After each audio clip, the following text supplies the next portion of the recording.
ओम। सनातन धर्म और आर्य समाज। चौथा अध्याय, मूर्ति पूजा। क्या मूर्ति पूजा सनातन है? कदापि नहीं। यह बात तो आप मंदिरों की मूर्तियों को देखकर ही जान सकते हैं। जितनी मूर्तियां हिंदू मंदिरों में पूजी जाती हैं, वह किसी न किसी महापुरुष की होगी। बहुत सी मूर्तियां तो श्री कृष्ण जी की महाराज की है, जो भिन्न भिन्न प्रांतों में भिन्न भिन्न नामों से पुकारी जाती है।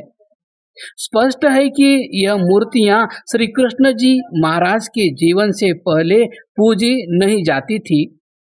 श्री कृष्ण महाराज के बाप, माँ, बाबा, परबाबा इनको नहीं पूजते थे। उनको इनको पता भी नहीं था। इसी प्रकार श्री रामचंद्र जी की मूर्ति श्री दिलीप या श्री रघु या श्री अज के जमाने में न थी और न कोई राम की पूजा जानता था। इसलिए साफ बात यह है कि श्री राम या कृष्ण की मूर्ति पूजना सनातन धर्म नहीं, अपितु नया धर्म है। सनातन धर्म तो एक ईश्वर की पूजा है, जिसका उपदेश ऋषि दयानंद जी ने किया है। श्री रामचंद्र और भगवान कृष्ण चंद्र महात्मा, सत्पुरुष, परोपकारी और ईश्वर भक्त थे। वे एक ईश्वर की पूजा करते थे। उन्हीं का अनुकरण सब मनुष्यों को करना उचित है। उनके मरने के पश्चात उनको ईश्वर मान बैठना और ईश्वर की पूजा छोड़कर उनकी मूर्तियों को पूजना उन्हीं के मत के विरुद्ध है। यह एक नई प्रथा है, सनातन नहीं। इस सृष्टि पर हर युग और हर देश में सत्य पुरुष उत्पन्न होंगे। वे संसार का उपकार करेंगे और अपनी सच्ची जीवनी छोड़ जाएंगे।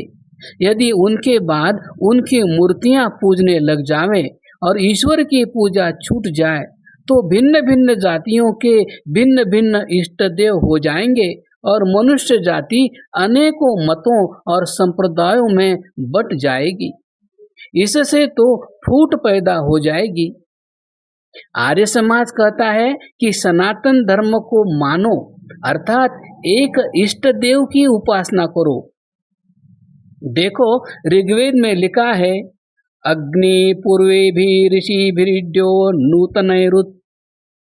ईश्वर तो पुराने और नए सभी महात्माओं द्वारा पूजा करने योग्य है। योग दर्शन में लिखा है, स एष पूर्वेषामपि गुरुः काले नानवच्छेदात्। वह ईश्वर पुराने लोगों का भी गुरु है, क्योंकि काल या युग की अपेक्षा से उसमें तब्दीली नहीं होती। इसीलिए ईश्वर को पूजने में किसी जाति में भेदभाव उत्पन्न नहीं होता और सनातन धर्म के नाम पर बट्टा नहीं लगने पाता। यदि हर एक परिवार अपने बुजुर्गों की मूर्तियां पूजने लगे अथवा कल्पना करके नई नई मूर्तियां बनाने लगे, तो भिन्न भाव और लड़ाई झगड़े सदा पैदा होते रहेंगे। देखो, सूरज एक है, उस पर किसी की लड़ाई नहीं होती। अपने अपने घर के दीपक अलग अलग है, उन पर झगड़ा हो सकता है। ये प्राकृतिक सूरज तो रात को छिप जाता है और दीपक की जरूरत पड़ती है। ईश्वर रूपी सूरज तो कभी छिपता नहीं, वह सदा चमकता रहता है। इसलिए उसे भूल जाना और उसके स्थान पर नए नए रूप गढ़ लेना ठीक नहीं है। आर्य समाज श्री रामचंद्र और श्री कृष्णचंद्र का आदर करता है। वे हमारे पूज्य थे। उन्होंने अपने सद जीवन से हमको मार्ग दिखाया, उस पर हमको चलना चाहिए। उनके मार्ग पर न चलकर उनके नाम की रट लगाना और उनका सा जीवन न बनाकर उनकी मूर्तियों पर फल फूल चढ़ाना उनका आदर नहीं है। असली आदर करने में सनातन धर्मी और आर्य समाजियों में कोई अंतर नहीं। जो भेद पीछे से उत्पन्न हो गया है, उसको छोड़ देना जरूरी है। देखो, जब वेदों का प्रचार था तब शिव, गणेश, विष्णु, वरुण आदि सब शब्द केवल उसी एक परमेश्वर के नाम थे। वेद में लिखा है, एकम सद्विप्रा बहुधा वदंती, ऋग्वेद। ईश्वर तो एक ही है, उसके नाम बहुत से हैं। ईश्वर के अनेक गुण और अनेक कर्म हैं, अतः हर एक गुण और कर्म का दर्शाने वाला अलग अलग नाम होगा। जैसे यदि कोई एक ही पुरुष गुरु भी हो और डॉक्टर भी, तो उसको कभी गुरु कहकर पुकारेंगे और कभी डॉक्टर कहकर। उसके नामों में भेद होने के कारण आदमी में भेद न होगा। इसी प्रकार ईश्वर कल्याणकारी होने से शिव है, सबका मालिक होने से गणेश, सब में व्यापक होने से विष्णु है, सबसे वर्ण करने योग्य होने से वरुण है। ऐसा न मानकर लोगों ने इन नामों के अलग अलग देवता मान रखे हैं। इससे हिंदुओं में कितने टुकड़े हो गए हैं। शिव को पूजकर अपने को शैव कहते हैं और शिवलिंग की पूजा करते हैं। विष्णु के पूजक वैष्णव कहलाते हैं और विष्णु की अलग अलग मूर्तियां बना रखी है। कभी कभी इन बातों पर लड़ाई झगड़े भी हो जाते हैं। फिर इन देवताओं के विषय में अनेक प्रकार की बुरी बुरी कथाएं गढ़ रखी है। इससे लोगों में अश्रद्धा पैदा हो गई है। हिंदू संगठन के बनाने के लिए यह आवश्यक है कि इन बातों को छोड़ देवें, जिससे सबकी पूजा की एक रीति हो जाए और भेदभाव छूट जाए। मूर्ति पूजा के कारण कई और दोष भी आ गए हैं।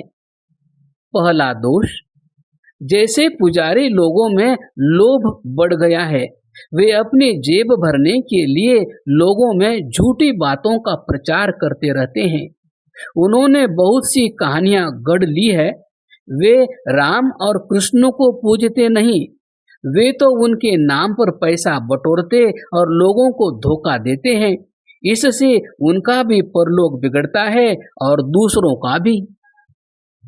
दूसरा दोष, लोगों ने मूर्तियों को पाकर एक निराकार ईश्वर का ध्यान करना छोड़ दिया है।